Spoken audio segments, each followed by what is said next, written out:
మనం వెళ్ళాలనుకుంటే కుదరదు, ఆయన దర్శనం ఇవ్వాలనుకుంటేనే కుదురుతుంది. ఎంతోమంది వెళ్ళి దర్శనం కాకుండా కూడా తిరిగి వచ్చి ఉంటారు. మీకు రహస్యం చెబుతాను, వినండి.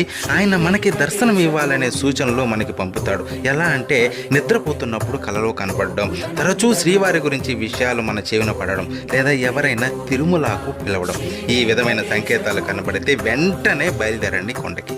కానీ ఒక్క విషయం, అక్కడ మనం దర్శించుకునేది మామూలు విగ్రహం కాదు, సకల జగత్తును నడిపే శక్తి స్వరూపం, బ్రహ్మాది దేవతలు దర్శించుకునే విరాట్ స్వరూపం అది. విగ్రహ రూపంలో కనిపించి భ్రమింపజేసే శ్రీవారి రూపం అది.